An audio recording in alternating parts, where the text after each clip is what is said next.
Thank you for joining us on Health Diary. My name is Gladys Gashanja, and today we're coming to you from the parking by Radisson here in Westlands. And now, I'm sure each of us has somebody they've had complain about suffering from insomnia. And actually, these cases are becoming more apparent today. Now, insomnia is just one of the many sleeping disorders, and unfortunately those who have to live this reality are greatly misunderstood. So that's why on today's episode we shed light on sleeping disorders and also how you can cultivate sleep hygiene.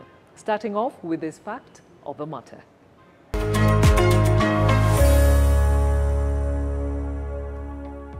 Sleep disorders are conditions that affect a person's ability to get a restful night's sleep. There are different types of sleep disorders which can adversely affect your overall health, safety, and quality of life. Some of the signs and symptoms of sleep disorders are excessive daytime sleepiness, irregular breathing, or increased movement during sleep.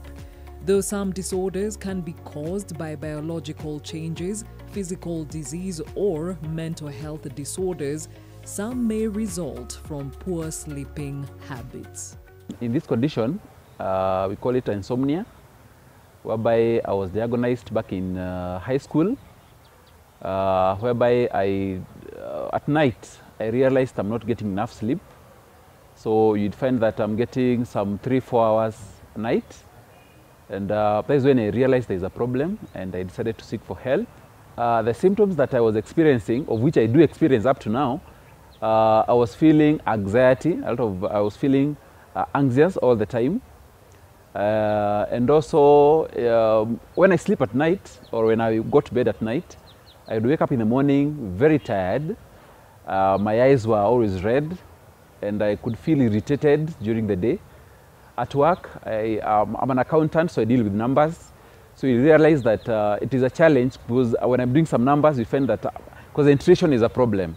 I find it a bit difficult to concentrate, and also I feel some memory loss. The doctor gave me some medication, of which it didn't work for me.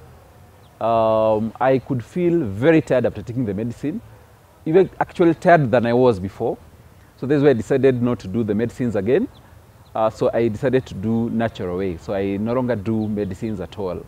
The treatment is very expensive because you have to keep on maybe changing the medicines, of which I opted not to do that, because when I realized that the burden of buying the medicine was too much, I decided to do the natural way. And that's what I've been doing up to now, though it has not been easy. But we are trusting God that one day I will get a handshake between my brain and my body, because you find that my brain does not shut off. There's a group we formed called NARCOLEPSY Africa Foundation, whereby we meet and encourage each other on the condition. And that's where I realized that being in a group is very important, that gives you support. And also at night, I normally make sure that my bedroom is conducive. No lights, no gadgets, maybe TVs or smartphones. It has been difficult initially. When I got married, actually, my wife could not understand why I'm not sleeping at night. It was very difficult to try to explain to her that it's a condition. But as time went by, she came into terms, and she has been very supportive. And also my children are very supportive, and that's how it has been. But my family has been very supportive on that.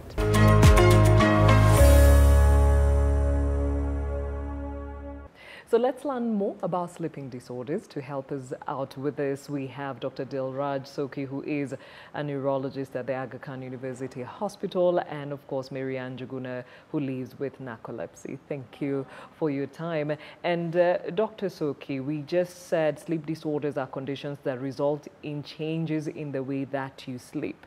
Before we understand the disorder, let's describe what normal sleep is, at least from the medical point of view. When we go to sleep, there is a chemical that switches on in the body that makes you go to sleep. It's called melatonin.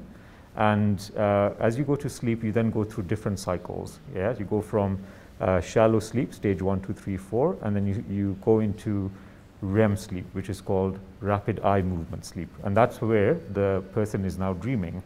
And the difference between the non-REM sleep and the REM sleep is that in the non-REM sleep, You can still move around a bit, but in REM sleep, essentially the body switches off its connection to the rest of the body.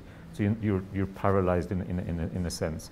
And that's where the dreams happen. And then you go back up the cycle, and that keeps happening every 90 minutes or so for about 3-4 cycles, which is why people have 3-4 dreams in a night.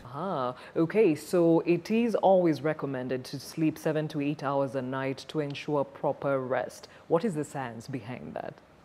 The body itself just automatically found its way to just sleep, yeah? And it was slightly longer than 24 hours, the cycle, but people would sleep 8 to 9 hours. So it's a natural thing that is built in. In terms of studies of how long we should sleep for, it supports that same evolutionary theory that, you know, we've evolved to sleep this much. If you sleep 4 hours a night, and you're not someone who normally sleeps 4 hours a night, that's the equivalent of, you know, having drunk, you know, half a bottle of whiskey, because you just can't have the judgments then the next day. So for purposes of our conversation today, sleep disorders, generally, what causes this? When it comes to sleep disorders, you can either sleep too little, or you can sleep too much, or you're sleeping abnormally. So it's not just the length of sleep, but it's also the quality of sleep that is part of the problem. And there's many conditions that cause this. The classical one we all come across, especially very busy workers in Nairobi, is insomnia. We have difficulty falling asleep or not sleeping enough. But there's many other people, and I'm sure we're going to hear that further, who sleep too much. And in abnormal circumstances. Okay, so let's hear from Marianne. You live with narcolepsy. What exactly is that, and how does it present? Narcolepsy is a neurological sleep disorder that, where it affects the brain ability to manage sleep and wake patterns. So what I noticed when I was around 14 years old is compared to how I grew up, like I was very active and was able to wake up in the morning very early to prepare for school and have like a normal school day. When I started high school, I realized that maintaining my normal sleep routine was a bit hard because I woke up very tired, and then I'll start getting sleep attacks right after I've woken up. Maybe at the time I'm brushing my teeth. So wait, when you say sleep attacks, it means you are in the midst of doing something and you just shut down? Yes, yeah, I shut down. Yes, I could get a sleep attack while walking to school, which also was a red flag because it never used to happen before. And then while taking notes or reading, I found myself like, I startled myself and then to realize that I had fallen asleep. Okay, so Dr. what exactly happens to a narcolepsy patient to induce such heavy sleep? In narcolepsy, it's not just about the sleep attacks, but it can be any one of 4 things, but usually 1 or 2 things together. So sleep attacks is one of them, and what gives you the clue is exactly as what Marianne said. And but the other things that do happen are sleep paralysis, so a phenomenon that happens in sleep at night, where there's a problem with the transition from non-REM to REM. So you end up being in REM, but you wake up. And your body is paralyzed, but you're awake. And people usually then feel like there's something pressing on them because their chest muscles are paralyzed, or there's like a presence in the room. And that's one of the other things that happens. 2 other things that happen is hallucinations. So hallucinations are where you see things that are not there, particularly when you're going to sleep. So that's 3 of the cardinal symptoms of narcolepsy. I will let Marianne talk about the 4th one, which is quite interesting. There's narcolepsy type 1 and narcolepsy type 2. Having type 1, I have what we call cataplexy, which is the muscle weakness that is normally induced with any kind of emotion. Like I'm unable to tell a joke because when I'm about to hit the punchline, my head droops. Like it falls and I slack and my jaw slack, before I got to know what cataplexy was, my mom used to see how I was struggling to laugh out loud, like maybe we are watching a comedy show. And then when I try to laugh, my jaws would slack. The muscles from my jaw were quite heavy, and sometimes I could just fall over, someone sitting next to me. Okay, so is it only joy, laughter, or also the extreme sadness also works the same way? Yes. Okay. Yes, it also works the same. Hallucinations, what does that mean in this case? Mostly when I'm reading, like I'm concentrating on something. First of all, I feel like the urge to sleep, but I cannot like fall asleep, so I continue reading. And then after like a few minutes, I start either hearing sounds or seeing some vivid images that are not in the room. All right, and at that point, do you know that an attack is about to happen? Yes. We're talking about the symptoms associated to narcolepsy. When you think about the other sleep disorders, is it general to all of them, or each carry their own symptoms? So each carry their own symptoms, and how you can differentiate what's what is based on what is described not only by the person themselves, but someone who has seen what happens in sleep. So when we speak to someone with a sleep disorder, we always have to ask their bed partner, be it their spouse or other, and ask them what do they do in sleep, because sometimes they don't know what's going on. So let's talk about, for example, the parasomnias. Parasomnias are disordered sleep, so you're not sleeping well enough, and there's two types, the ones that happen in REM and the ones that happen in non-REM. And the ones in REM, so the person essentially is dreaming, but they act out their dreams, okay?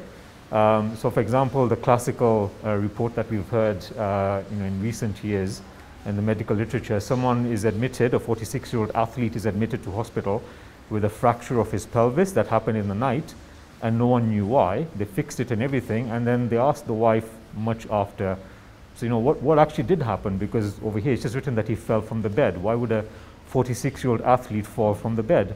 And she said, that's not true.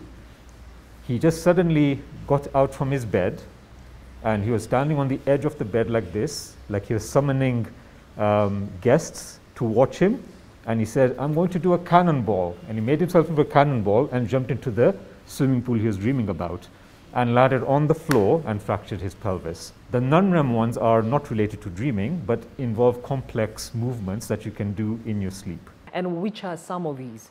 People who have habitual nocturnal eating, sleepwalking, sleep talking, all these are part of the non-REM disorders. So you're not doing anything to do with dreaming, but you're doing complex tasks. And it can be as far complicated as someone going and committing a murder.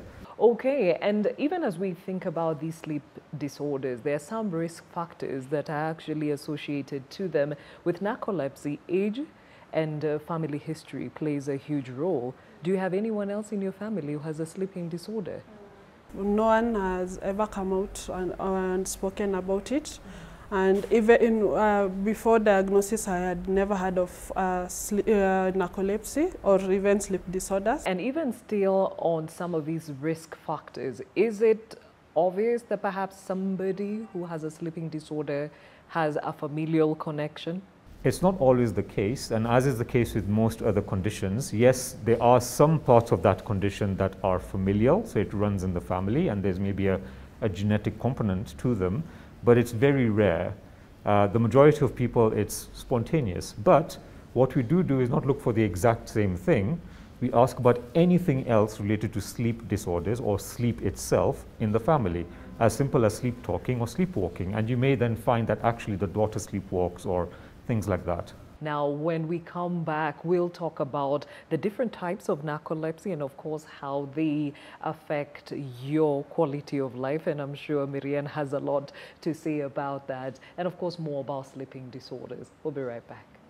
Welcome back to Health Diary. My name is Gladys Gashanja, still with Dr. Dilraj Soki, who is a neurologist at the Aga Khan University Hospital, and Marianne Juguna, who leads with narcolepsy. Now, Dr. before we went to break, we had talked about a little bit on the symptoms. I'd like us to go back there, especially generally for people who can't tell the difference between normal sleep and abnormal sleep. What are some of these symptoms that somebody perhaps can look out for to know I need help? Having just the going to sleep is actually a whole pattern. Okay, so there's something called sleep hygiene, and if people are finding themselves sitting in their bed from 10 o'clock till midnight trying to go to sleep, that's not normal. Normal sleep is where by the time you've got to bed, within half an hour, you have knocked out. Also, the reverse is true. So someone who is not able to wake up in the morning, yeah, and to the alarm clock, and it's a struggle, that could mean that there is something going on. However, we have to be careful about what is natural and what is not. So some of us are night owls. We just naturally stay awake till late and wake up a bit later than everyone else. And the opposite, those who go to bed early and wake up early, are the morning larks, and that's normal. And how do you diagnose sleep disorders? The biggest thing, as Mariana said, is taking the story. Ask questions, not only from the person about what they experience all those years, but also ask the bed partner or the witness what is happening when they're sleeping. Then the next thing we do is to investigate for it, and it depends on what cause we think it is to help. The best way to diagnose a sleep disorder is where you're in a sleep lab. So it's a setting, it can even be done at home, but you have an EEG, wires on the head looking at the brainwave tracing, you have a video looking at you throughout the night, oxygen monitors, stickers on your arms and legs to map out the movement, and all those things to see what is happening overnight. And that can then help tell what's happening overnight. The second step after the overnight sleep study is to see what do they do during the day. So for example, in narcolepsy, there's this test called the multiple sleep latency test, where the person is given the conducive environment to go to sleep when they've been a bit sleep deprived, and we see how quickly they fall asleep. And for example, in narcolepsy, you'll find that they just fall asleep very quickly, and then you wake them up and see what happens after that again. Okay, and even as we talk about the complications, Marianne, you spoke to me about having labor-induced paralysis. You are a parent. What was that? When I was in the labor room, so the contraction started inducing the paralysis. At first, I didn't know because it was my first time. So in terms of when I was told to walk around, I saw that the dilation could happen.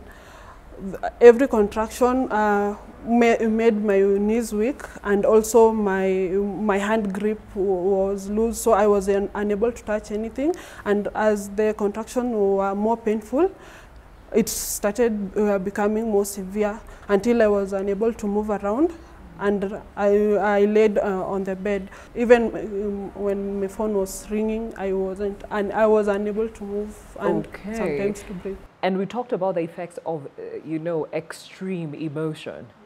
Labor is extreme. Did you ever fall asleep? I went into a deep sleep, and then the contraction, when I wake up, I woke up in a sleep paralysis mode. Yeah. So it was quite scary since I was also alone, and I was even unable to call the nurse because I was unable to move.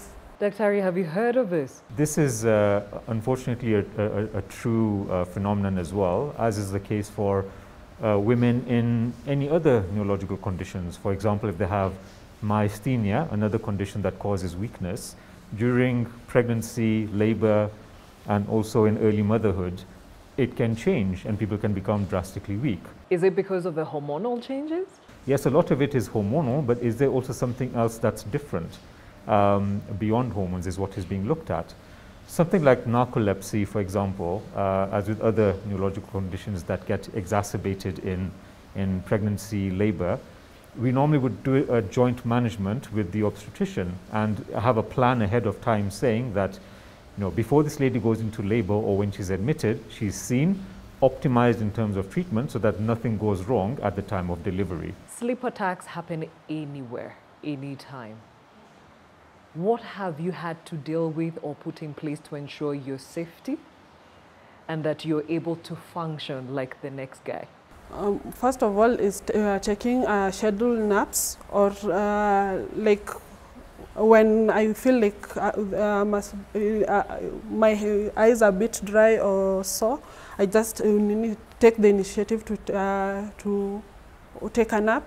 And also I found out when I was able to share my story and talk to my colleagues and friends about it, they normally know that I need assistance, because I have had the privilege of having the social support with my friends and family, and also co-workers in the office. So alerting them that I'm about to fall asleep, or I'll handle the task later, also helps me out. What do you advise your patients to be wary of, and their support system?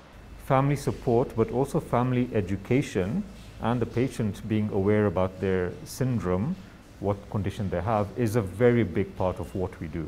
There's a lot of conditions that are related to the nervous system that are incurable. Okay, so for example, dementia and others. And whilst we can give some medicines to make people feel a bit better and buy some time, etc., largely these diseases just continue. So a lot of the management is not by us, it's by educating the people around them. Now, we've touched on the treatment. My dear, how do you manage this? Is it medication? What goes on? After diagnosis in 2009, I was put under treatment. However, the treatment never really worked because the dosage kept increasing, and then the medication kept being in and out of stock. I developed also ulcers because of the same, so because of the treatment. So and then the other major feature was because the dosage kept increasing, that means more amount of money had to be charged. So it came to a place where with my family we had to choose whether you should continue with the treatment or put meals on the table. Did you have any support from the insurance companies, NHIF perhaps? At the moment, no. So it was all out of pocket.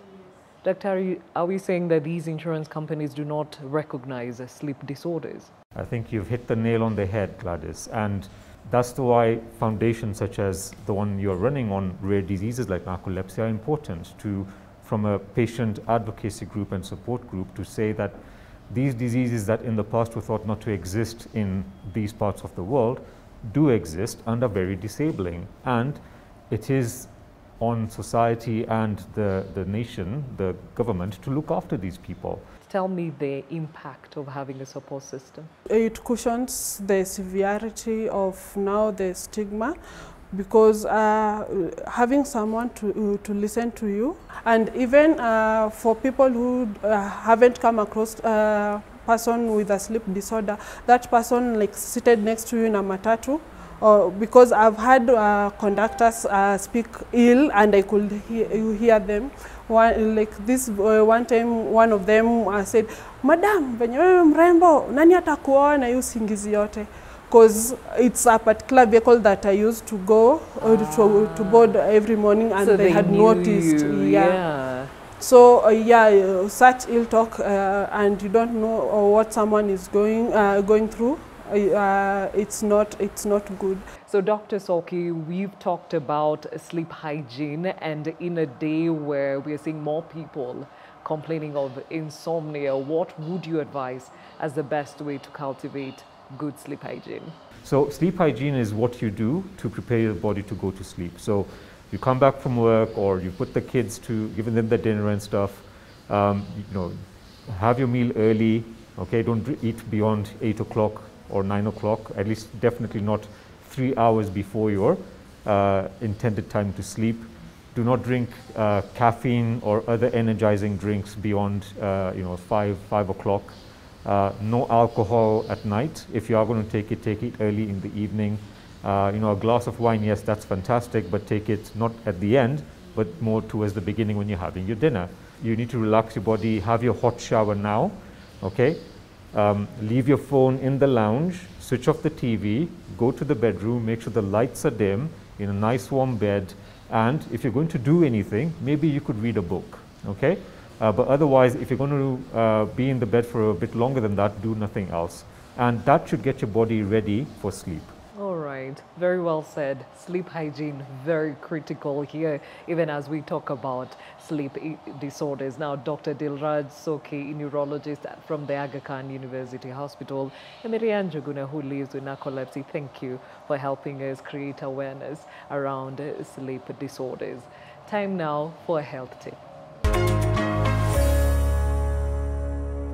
Sensitivity is one of the most common dental problems. When you have a cavity that has reached the middle layer of the tooth, which is called the dentine, it can give you sensitivity.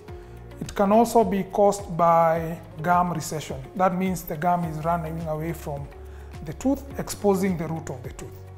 So this is usually caused by many factors, including people who use very hard toothbrush, people who use the wrong technique of brushing. In addition, people who grind their teeth, or what we call bruxism, will make the outer layer, the outer protective layer of the tooth, which is called the enamel, be reduced and expose the dentine.